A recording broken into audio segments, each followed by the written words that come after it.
but I'm hung over the wrong way. Like I'm broke college student hungover. Yeah. And this other dude is like my age, but he's hungover with a hot chick driving a S-Class Benz and a Rolex. And I'm like, what's going on here? And I told my mom, hey, you know what? College doesn't work. Like I'm not going to college anymore.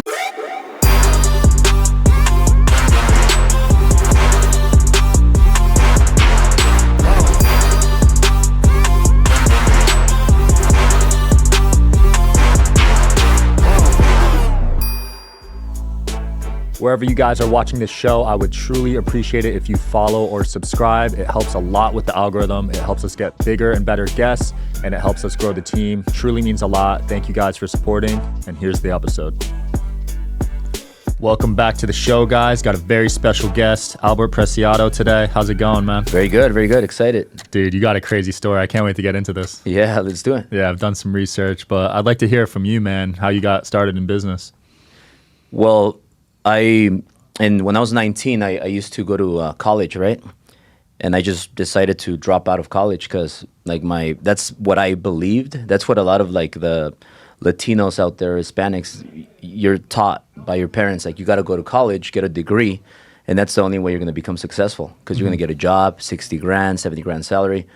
So long story short, I was always, I would be hungover like in IHOP and in the mornings, and I would be with my buddies, right?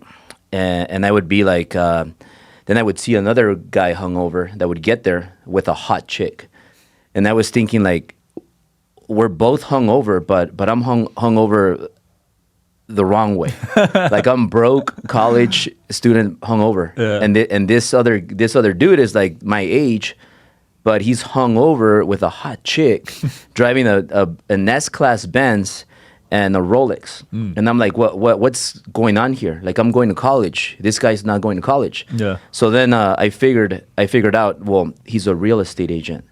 He's a loan officer. And I started seeing a bunch of these people that all they needed was a real estate license and they could make hundreds of thousands of dollars. And I told my mom, hey, you know what? College doesn't work. Like I'm not going to college anymore. I'm going to get a real estate license. So I got into real estate license. And 21 years later, now I'm 40. I turned 40 like a few months ago. But I've been doing real estate and mortgage for 21 years. So that's how I started. And first I started as self-employed as a salesperson. Then 11 years ago, I started the first company of my own. Amazing. Yeah. So you went through that '08 crash. Oh, yeah. I was homeless for 2 months. Oh, man. What was that like? Because you probably were heavily into real estate. Was all your money in real estate at that time? Yeah, 100%. So you lost all of it? I lost everything. So I had two homes, and the two houses were foreclosed. I had an S550 when it barely came out. Yeah. Because I was big on Entourage, and I saw the S550 when it went from S500 to S550. I was the first one to get it in my broker shop, in my mortgage broker shop. And I was making a lot of money young, and I made a lot of mistakes. I got into a lot of drinking, a lot of girls, a lot of parties, and that didn't help. 2008 came, and I just lost everything because mortgage stopped, like it froze.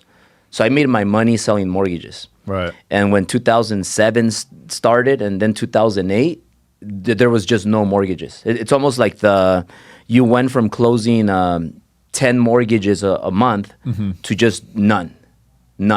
And if you closed one, it was like every 6 months or every 5 months. So it was painful, and everybody got out of the business. I mean, not everybody, but most people. And I just decided, well, I'm gonna stick with it, and I'm gonna work hard, and I'm gonna get through this. And that's when I just told my girl at the time, hey, can you forgive me? Because I was going out with a lot of women and things like that. And when I lost everything, when you lose, you never know what you have until you lose it. Right. So when I was without anything, I said, well, there's only one thing I want to save, and that's my girlfriend, who's now my wife. Wow. So I reached out to her, and I told her literally, I'm sorry for cheating on you. I'm sorry for not taking you serious. I'm sorry for being a bad guy, like just, party animal. But do you forgive me? Do you want to stick around? I have nothing. I lost everything, so I have the Ford Explorer. I'm just gonna park the car and sleep in it because I'm too embarrassed to go back to my parents' house and tell them, hey, you know what, you were right. I should have gotten a college degree. I should have never gotten into real estate, and now I failed. I'm going back. So I said, I'm not doing that. I'm gonna fight through this, Shout out to today's sponsor, NordVPN, my personal favorite VPN. You can change your virtual location very easily with Nord with one click and sometimes even zero click if you want to have on auto connect. It's got amazing speed. It's probably one of the fastest VPNs out there in my experience, and you can use one Nord account on 6 devices to make sure the whole fam's taken care of. You can also use it to avoid price discrimination, so you can see if certain products or services are cheaper in other areas or regions, which I've personally used on flights, and believe it or not, I've saved some money. You can also use it to secure your connection, protect yourself from hackers, especially in public locations like airports, hotels, etc. You can make sure you're safe there. It's supported on every major platform, Windows, Android, iOS, etc. So don't worry about where you can use it. They got you taken care of. You can get an exclusive deal at the link in the description, nordvpn.com/DHS. If you're listening on audio, we will link it in the video. It's risk-free with Nord's 30-day money-back guarantee. Check it out, guys. And we slept in the Ford Explorer for 2 months. What? Yeah. All I had was an iPhone. I had a laptop. And I didn't even have a gym membership, but I would sneak into gyms to shower, work out, and then take my laptop and my iPhone to Starbucks and work on my loans, on my mortgages. That's crazy. So how does the mortgage game work? Say you get someone a mortgage. Are you making a fee on each person you bring to the bank? Yeah, like give or take, so people understand it easier. You make like $10,000, $15,000, $20,000 commissions on each mortgage. Wow. You could make more. So it's a percentage of the loan amount. So let's just say 2.5%. But back then you could make 4%, 6% on the loan amount. Mm-hmm. So like if you get a mortgage for $500,000, then you charge 2.5%, and that's your commission. It's good money. And then brokers pay you like a split. So the broker shop keeps 20%, 30%, 40%, and then you keep your 60, your 70, your 80, depending on your split, based on your production. So you could make very, very good money. Is it still like that these days, or changed? Yeah. It's the same, but each company has different compensation plans. Wow. So are you still doing that now, or have you pivoted from that business model? No, I still have that company. So now, 11 years ago, I started The Mortgage Guy. Mm-hmm. So I had a mentor. I've always invested in mentors. So one of my mentors, Patrick Bedavid, he said, good friend of mine too, he said, The Mortgage Guy just doesn't sound quite right because that's only you. Who's the mortgage guy? Albert? But what if we do the mortgage guys? That's plural, meaning more people with high egos are going to want to be part of it, including women. Mm-hmm. So we changed it to the mortgage guys, and then that just elevated the company. So the company's already 11 years in business and active and doing well. And even though right now real estate and mortgage slowed down because of the interest rates and all that, because of our social media influence, we've been able to still get a lot of business versus other companies that are struggling because they rely on like door knocking, on face-to-face, when it's so easy to capture so many leads through online. Yeah. You mentioned mentorships earlier. How much have you invested in those? Ooh, like $5 million at least. $5 million? Yeah. Like Grant Cardone, I probably paid him like $500,000, just him. Holy crap. A few, like a year ago, I invested like hundreds of thousands, maybe $250,000 into John Maxwell. I've heard of him. So I flew in private to to mentor me and to be part of my Driven event. Wow. So I'm always investing in one-on-one mentorship. Yeah. Because that's the highest form of learning. And my first mentor, Grant Cardone, like 10 years ago, I was at his first 10X conference in Cancun when he had it in Cancun with 35, 40 people. Mm-hmm. And because of him, I started Driven. Wow. Which was, now we're going on. So Driven's 1 year less than the 10X conference. So I literally copied his 10X conference and did the Driven event.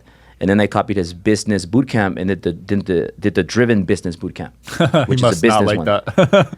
I don't know. I think he's cool with it. So out of the $5 million, would you say there was an ROI on that? Oh, definitely. Like last year, I did $30 million in revenue with my 4 companies. That's incredible, combined. Man. So it definitely has worked out, but I'm always big on reinvesting back in your business, getting better, because the best investment you'll ever make is in you and in your business. So I've been doing that and just learning so much about business, because business is it's very dark, it's scary. You get lawsuits, betrayals, all kinds of problems. Yeah. So I've been I'm very happy because I've learned so much. And I like also teaching people that are starting their business because I feel like I have the blueprint because I've been through it. Right. There's a very dark side of business that doesn't really get any spotlight because people are kind of ashamed. They're scared to talk about it. The lawsuits is definitely something that can eat at you, especially the first one you ever get. Yeah. Oh, man, I still have nightmares about it. Yeah. Yeah, it could really shape you. But I saw one clip. You said you were working 18 hours a day. Yeah. Do you still do that? Yeah. I sleep 6 hours, and I'm working from the moment I wake up to the moment I go to sleep. So I'm probably not the perfect role model as a father because I have 3 girls. Right. And they're all named after Ferraris. So Italia, Berlin, and Cali, the newest one.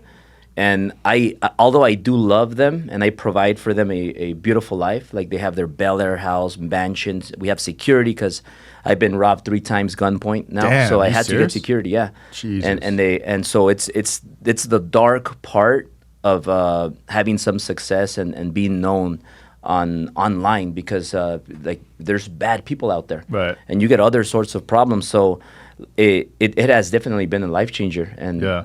So those robberies were targeted. They knew who you were. Yeah, definitely. Man. They knew where I was. I think it was like an inside job because they knew I was in New York in a wedding. Yeah. And they broke in at 4 in the morning New York time, which was 1 in it was 1 in LA, 4 a.m. in New York. Yeah. So they knew that it was a perfect time because I was in New York, 4 a.m. I'm probably going to be asleep. Right. And then they did it again outside of my office in one of the best areas in LA, which is like Hollywood Hills, Beverly Hills area. They followed me because I drive a yellow SF90. Yeah. So they were just following me, and I was just a year past, so I think I got comfortable, and I wasn't paying attention, and they distracted me. Some guy passed in the bike. I got out, and he was distracting me so that the robbers could go in. So the robbers knew exactly which elevator I was going to go in through because we have 2 elevators, the east side, the west side. Yeah. They knew I was going to go in through one of them, and they were there. They came in at the perfect time. I had a gun here, a gun here. Wow. They took my Patek gold watch, 5980, Jeez. and that was that. And then the third one came when I was at the office. Somebody tried to break into my new house. Wow. And that was recent. So I said, you know what? I can't live like this because I can't think in business. My wife is our operator. She's our CEO for all 4 companies. I'm the CEO for all 4. So we're always in the office and we need to be extremely focused. So I just had to hire a bunch of security, full armed and everything. So safety first. Dude, nowhere in LA is safe these days. It's crazy. No. I got my car broken into out there too. Yeah. And then I moved because of it, honestly. And then I went back 6 months later. Yeah. You got robbed My again? friend's car got broken into right after we left it. Yeah. On Melrose. Yeah. Nowhere's safe there. Yeah. It's terrible. And the thing is that it's very important for me because I built my business. I started my business, and my business is what made me a millionaire. But then I became an influencer to grow my businesses more. Right. So because I did that, now I started marketing kind of like the way Ty Lopez, Grant Cardone did it. And I have to show, and I have to show more because that's what keeps my business growing. So it's kind of part of the game that I have to play. And it is what it is. Yeah, I wanted to ask you about that because you're very open with your material objects. Yeah. You have a lot of nice cars, watches. Yeah. Do you just buy that for show, or do you actually like those things? Both. Like watches, I wasn't really into them. But once I got a nice watch, and once I got a nicer watch, and then when you don't wear the nicer watch, it's kind of like, man, I just don't feel complete. You got the RM on? Yeah, I can't like not wear a watch. So you need an RM now. Yeah, and you need to match it like with what outfit. you're wearing. Yeah. Yeah. So like once it's just weird. It's kind of like when you fly private, like you never want to not fly private again. Right. And it's how it works. And then the cars, I actually do love them because I used to be a painter with my dad. So when I was 6, I used to paint homes with him in Bel Air, Beverly Hills. That's where I saw the Ferrari, and that's where I fell in love with it. Because I asked my dad, "How come we don't have the Ferrari? How come you don't drive a Ferrari and drive a Mini, like a big white van?" He's a painter, so he drives a van, and we're poor, so he's not going to afford a Ferrari. And I questioned him. I said, "Well, how come you don't have a mansion here? Like not a mansion, but as a little boy, how come you don't have a big house in that car?" I didn't even know it was a Ferrari. And he's like, "Because it's not for us." So when he told me that, I'm like, "What do you mean it's not for us?" And that's what I think started my drive to succeed. Like I'm going to make it happen. I'm going to be the first one in the family to ever drive a Ferrari, to ever be a millionaire. And I just was that motivated kid and hungry. Yeah. I think people, without even realizing, just have a lot of limiting beliefs. Yeah. And they don't think they could get to a certain point. But are you interested in coming on the Digital Social Hour podcast as a guest? Well, click the application link below in the description of this video. We are always looking for cool stories, cool entrepreneurs to talk to about business and life. Click the application link below, and here's the episode, guys. When you have that mindset shift, it's powerful. Yeah. Yeah. So it sounds like you had that at an early age, right? Yeah, definitely. Did you have your parents' support when you wanted to go down this route of entrepreneurship? Yeah, 100%. They were very scared because they thought I was going to fail because sales are scary. Mm-hmm. Real estate is not it's not always a for sure thing, ups and downs, and business is just not for everybody. And they just always have that. I think us Latinos, we grow with that fear. Like everything's like scary. Like we can't do this, we can't do that. We're not meant to win. We're not meant to be successful. We're not business people. So that's why, especially being first generation here, I was born here. My parents immigrated from Mexico. Mm-hmm. So they just were more scared than the first generation Mexican American. So I think that kind of helped me because it pushed me. Yeah. Because I wanted to make them proud. I wanted to be somebody that was going to become somebody. Mm-hmm. Yeah, I know what you mean. My fiance is Latina, and I've met all her family, and I could see that mindset. Well, good taste. Latinos are the best. Yeah. I see that mindset you're talking about. Yeah. It's different. Yeah. Yeah, it's not as aspirational. Yeah. Yeah, it's more like they're very family oriented. Yeah, 100%. And they're comfortable just with a middle class lifestyle. Yeah, but one thing that really helped me a lot and kind of changed my outcome, I think, is that from a very early age, I invested in mentorships. Mm-hmm. So when I was 19, before I got into real estate, right before, I used to be a teacher assistant. Mm. So that was my first and only W-2 job that I had. Mm-hmm. And the teacher was just always like grinding on me that, why are you reading Rich Dad, Poor Dad? Why are you reading those stupid books? She said, those books are stupid, they're garbage. You should go to college and get a degree like me so that you could be a teacher like me or be somebody like me. Right. And then that day I said, well, you know what? I don't agree with her. Yeah. So I decided not to show up again for work. Wow. And that's when I also got into real estate. So I told my mom, see, this is not working. And I started reading a lot. And that led me to Grant Cardone. So then I looked for him and I said, what do I have to pay you to get close to you? Because I read your book and I was reading one book a week. Damn. And I came across his Sell to Survive book and I found him and I bought his best ticket, went to his event, hired him as a mentor. And then that just changed my whole mindset. And then I learned from him. Then I hired Patrick Bet-David for 4 sessions, gave me a really good price 8 years ago. Now he charges a lot more. Yeah. I bet. So I got 4 one-hour sessions with Patrick Bet-David, one-on-one, that included dinner, lunch, and pretty much hanging out and being his buddy. Yeah. So I learned a lot from the Patrick Bet-David that was in his early years. What's something specific you learned from Patrick Bet-David that you still implement? Business, just operations, systems, processes. Because most people focus on marketing and sales. Especially now, people want to build their personal brand. Mm-hmm. But once you build that, and you have the sales and you have the marketing in place and you're getting a lot of extra business, you need operation systems and processes to scale it. So Patrick Bet-David told me one time, hey, what are your systems? You have your systems? So what? And I said, what are systems? And then he said, well, your operations. You have an operations manual for your company. And I said, well, what is that? So he told me, read this book, Principles by Ray Dalio. I read it. He said, take 30 days and then take your top level executive team and go over there and create your operationals manual for your business. Because without that, you're not going to scale. And then he also told me, if you want to grow your business, you got to hire new people, new talent. So green people, because experienced salespeople, they have old habits they don't want to change. When you hire new people, especially right now in real estate or mortgage, you want green people because they don't know that it was an easy market in 2021 and 2022. So they start now and they know this is their normal. Right. So when you hire them and train them, then when the market opens up, then you build a monster company. So I just learned so much on the operation side from Patrick, and I learned a lot of sales and marketing from Grant. Yeah. And then I went ahead and hired more mentors, like John Maxwell, for example. But I've hired everybody from Tim Grover to Ty Lopez, Bobby Castro, like just all of them that you could imagine. Right. For different stages of your growth. Yes. Yeah. That's important because I think people outgrow, like every year there's new problems. Yeah. And 100%. you need a new person to fix that. Yeah. Yeah. So who's your mentor right now? Well, right now, I don't have a mentor that I'm sticking to. What I'm doing is right now I'm studying a lot.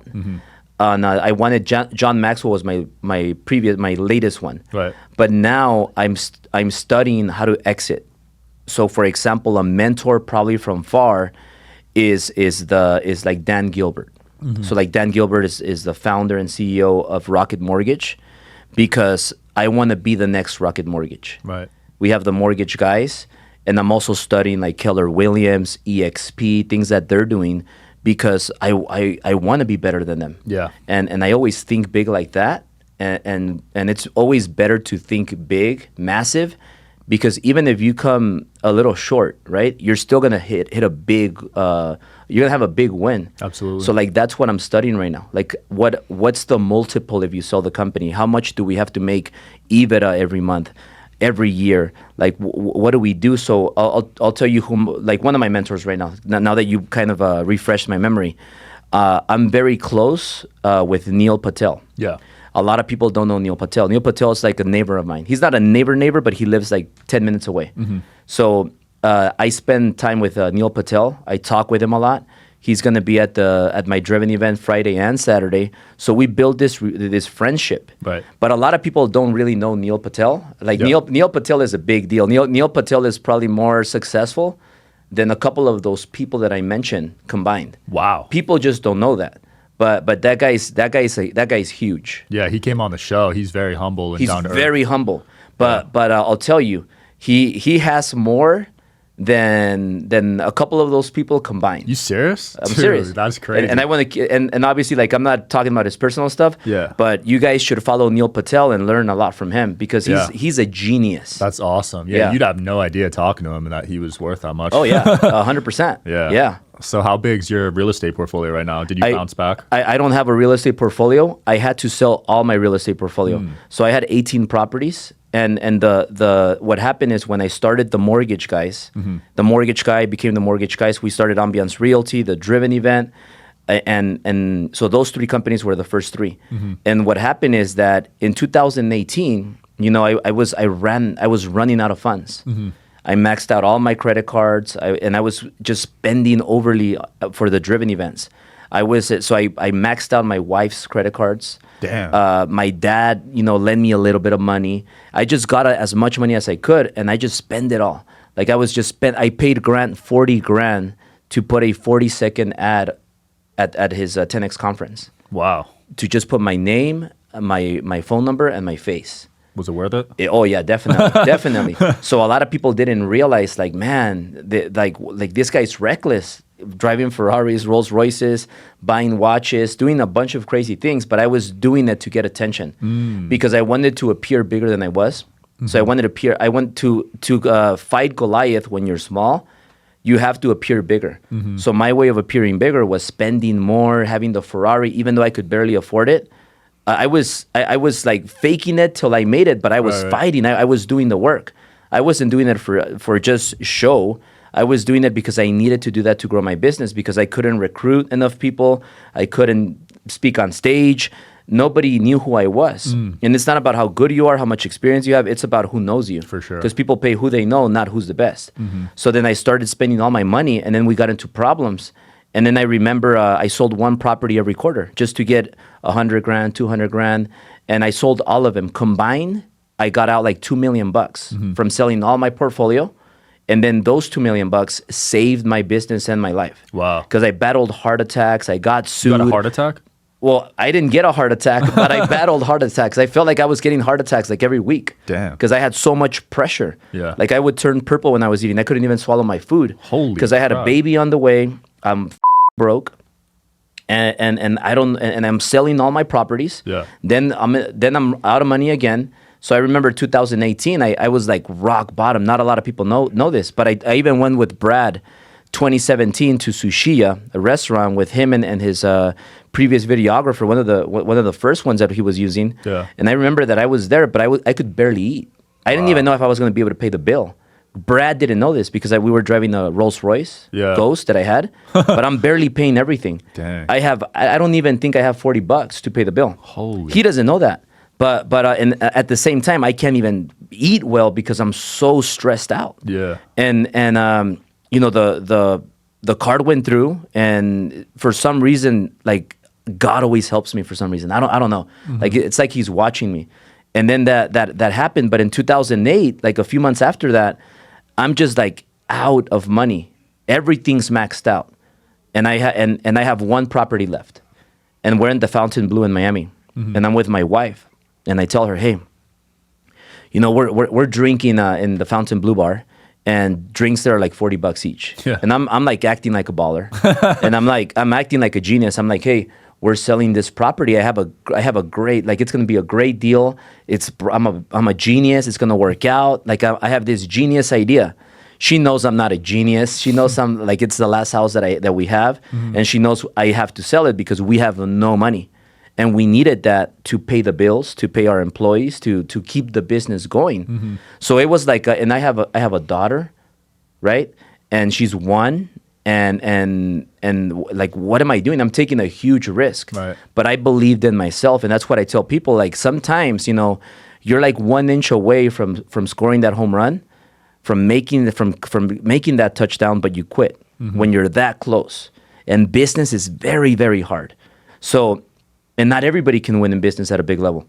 So then I told my wife, we got to sell this property. Like, it's a great deal. And she's like, she starts crying. She knows it's not a great deal, and she starts crying, like, and then I tell her, like I'm like, hey babe, I just need you to believe in me one last shot, like, give me one last shot, and I promise you. And that day she gave me that one last shot, and then everything from there started looking bright. Wow. Business finally starts working. Business finally starts growing. My brand finally starts growing too. So everything from there started growing. And then 2020 comes. The mortgage slows down again, and another challenge. So then, like, what I did there, it wasn't that bad. But what I did is I led by example. So I said, hey guys, you know, production is down. I'm gonna step down as a CEO, and I'm gonna originate. I'm gonna come back, and I'm gonna start originating, and I'm gonna show you guys how it's possible to get deals. So I start originating, and that just motivates everybody, and then everybody starts originating more. Then rates come down, and then we just have another, like, we blow up again, and then it's just been like that. But the thing is that most people, they exaggerate on their 1 year goal. They're like, in 1 year I'm gonna make $1 million. In 1 year I'm gonna make 10 million.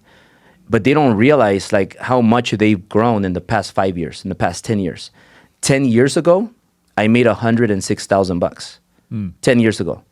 And if I compare that to today, you see a big difference, 100 grand to 30 million. Right. However, most people are so focused on their next year. But you got to think about, what are you going to create in the next 5 years, in the next 10 years from now?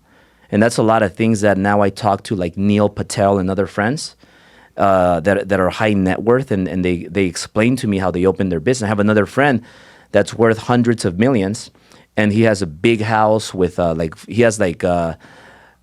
many cars? Like 80 something cars or something. Jeez. He has his house is 40,000 square feet. Wow. In the hills in Hollywood. That's awesome. And his business took 40 something years to get to that point. Dang. So now his business is worth 300 million more or less, but it took him 43 years. Right. So people don't realize we've been in business 11 years for the mortgage guys, 9 years for Ambiance Realty, 8 years for Driven Enterprises. And then our newest one is an escrow company that's been active in business for almost 2 years. But it's just, it's a journey, and it takes time, and it's very, very important to invest in mentors, because they give you the blueprint, but you got to go execute. For sure. Yeah, it sounds like the compound effect is what you're talking about, right? Just getting better every day, and it takes years to really see the results. But people think very short term, like a year is not long enough. Yeah. Yeah, I really really resonate with that. But going back to the 18 hours a day thing, Yeah. how do you spend time with your wife and kids? Well, my wife works with me. So my wife is always at the office. She has her office. I have my office. And we built a happy place. So I feel like we built a life that we don't need a vacation from. So whenever we want to jam, like we'll just hop on the private jet, take the girls, go to Puerto Rico, straight, and then straight back. Because before we used to fly to Florida, then get another flight down. Right. Now we buy time. Because I learned very early that rich people buy time, poor people waste time. So I don't value money. So you might have other people, other entrepreneurs that are successful, and they say money is important and all this stuff. I don't value money. Like I really think money is trash. I heard Grant Cardone say that, but money is trash if you don't use it. If you use it and you invest it in other businesses, then it's going to work for you. But if you keep money in the bank, it's trash. It's losing value. It's going down in value. So what I believe is king. You know how some people say cash is king? Yeah. Cash flow is king. So I've invested in different businesses that I get cash flow. Right. So I get monthly cash flow, weekly cash flow, daily cash flow, hourly cash flow, minute cash flow, even seconds cash flow. Because for example, I have a business with Brad Lee. Yeah. That's called Driven Academy. So that's a subscription, $67 a month renewals. So people like I get people signing up for that like every other seconds. I don't know.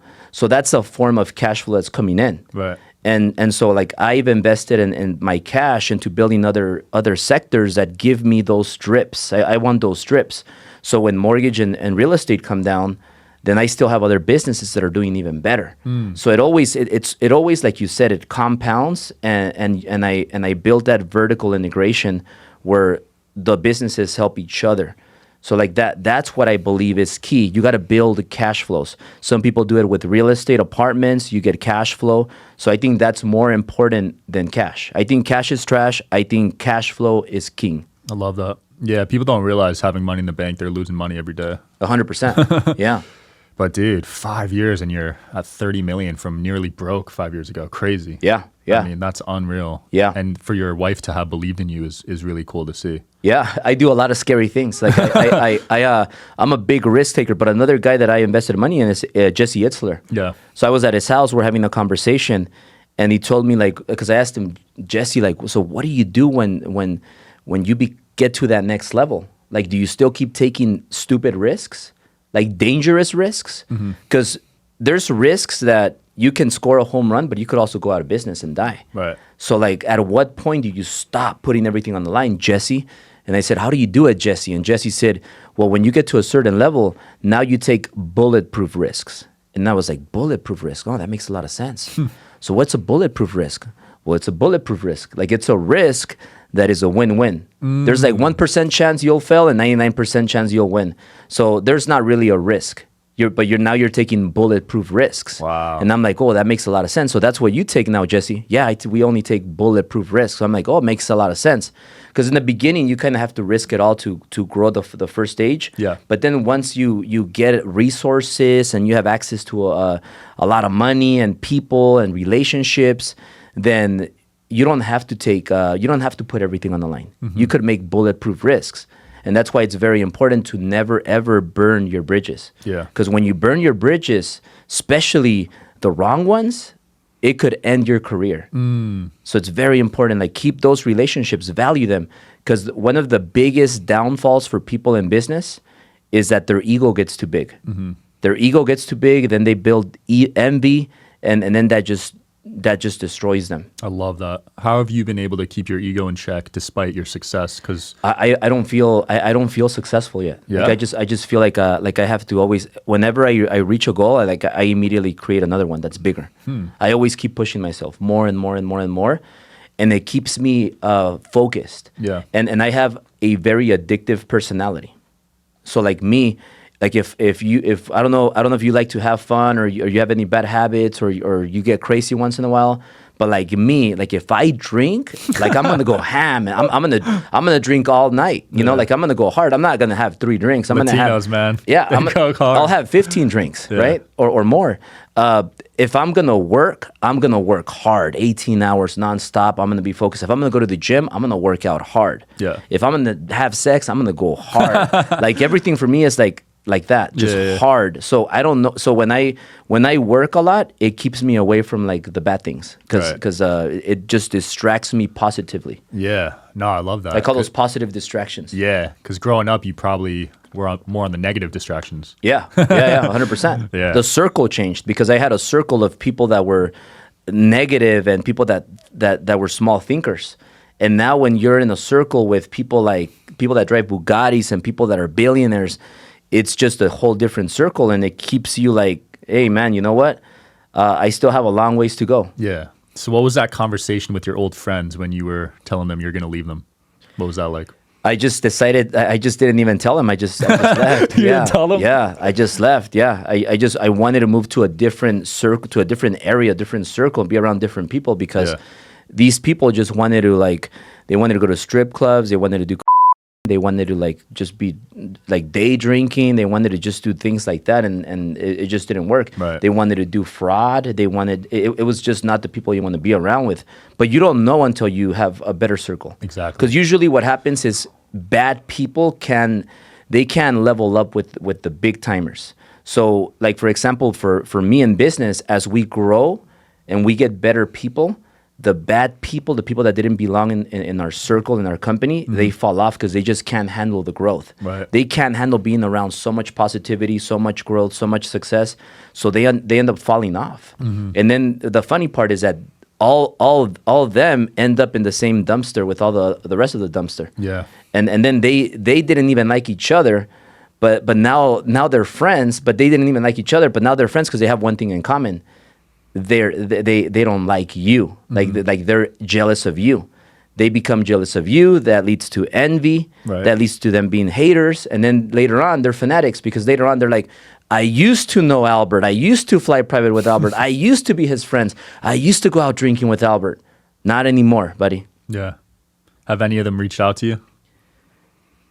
Maybe trolls maybe they create fake accounts on Instagram and they send me messages, but I mean I move on. So what one of my policies is, one of my principles is, when people leave my life or my company, like I unfollow them. Wow. Like I don't have any need to talk to them.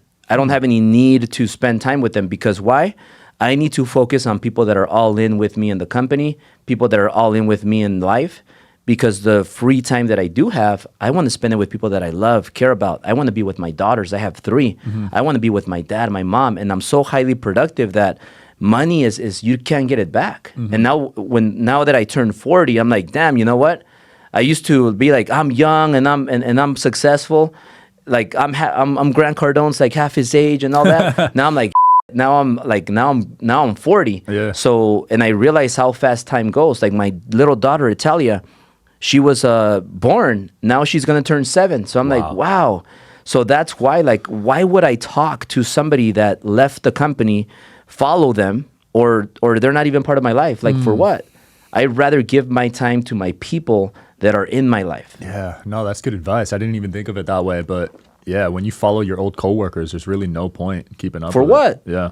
For what? And then what happens is like when people leave you, they usually have some sort of like they don't like you. Right. Then they start talking about you. and like why even entertain? Why even get into their drama? They start posting things on social media like indirectly talking about you or things like that. And then they're all a bunch of like people that are just not happy with their life and they hang out with the other unhappy people. Like just I wish him the best. I'm just like I wish you the best. Enjoy life. But I'm moving on. Yeah, I'm out. Yeah. What age were you when you met your wife? I was 24 and she was 21. Oh wow! So she went through your. She met me 2007 when I was partying my life away. Wow. Because 2007 everything was collapsing in mortgage and real estate. So I said, you know what? I'm just gonna party it up and spend my last whatever I have left. And I just partied up until the 3rd month when they repossessed my car because I didn't pay it. and then they foreclosed my home where I lived, and then they foreclosed the other one first. And I just partied it up. Like I still, like I was always good in sales because I read a lot of sales book. I read the pickup artist games, like Neil Strauss and the other guy with the long hair.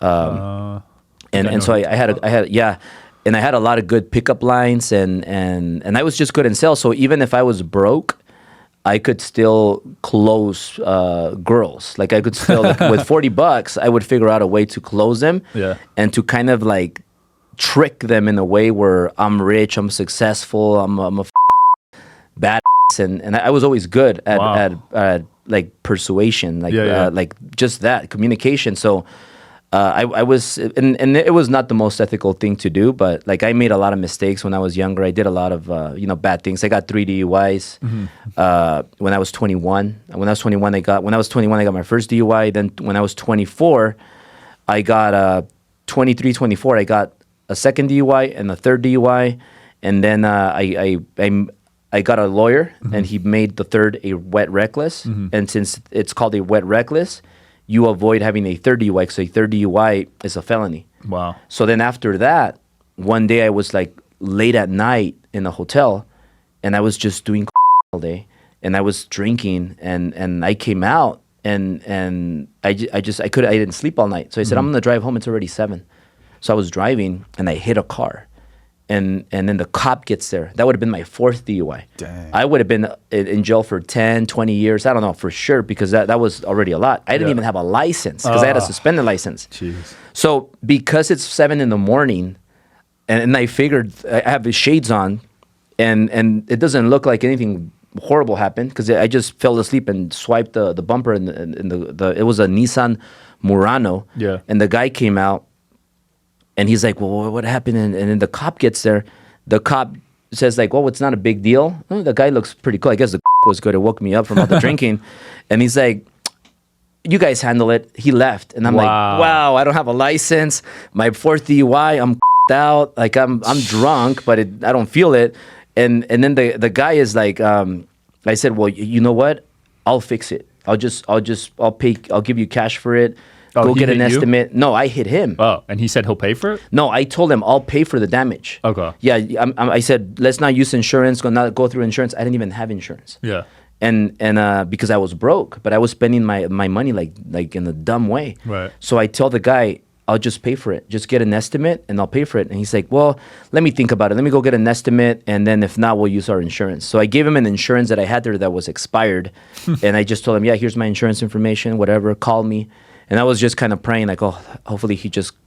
But at least I got away from the another DUI or whatever. Yeah. But long story short, he tells me it's $7,000. That's all I had. I had $7,000 that I had saved in my because that's when I was trying to get better in life. Yeah. And I was like saving a little bit of money here and there. I had to give him my $7,000, and I was back with nothing again. Damn. And then that's when I said, I'm never doing again. Yeah. And then I stopped, and then I focused on just getting better year by year. That's awesome. You must have hit him hard going $7,000 in damages. What was it, a bumper? $7,000. No, it was $7,000. Yeah, so that's all I had. And I actually had to close like a few deals to kind of like get the $7,000, but I gave him the $7,000 in a week, and that was it. Wow. Albert, it's been a great episode, man. It's been fun learning your story, and it's great seeing how successful you are now. Anything you want to close off with? Well, if you guys want to learn entrepreneurship and you want to go to an event that just kind of focuses on business, it's more you get the mindset and you get the motivation, but it's also a lot of the business, like the sales, the marketing, how to build your personal brand, the operation systems, processes, and those things that are really going to drive your business to grow. Mm-hmm. Based on my experience, like I feel like all the mentors that I've had, I learn a little bit from all of them, so they get all of that combined in me. And then I also bring a lot of guest speakers. So I would love to have you there, by the way, if you're available. It's going to be in, I don't know when this is going to come out, but it's going to be November 4th and 5th. drivenevent.com is where they could find it. Awesome. I'll put a link. I'll be there. I'll see you guys there. Thanks so much for coming on, man. Thank you so much. Yeah, thanks for watching, guys. See you next time.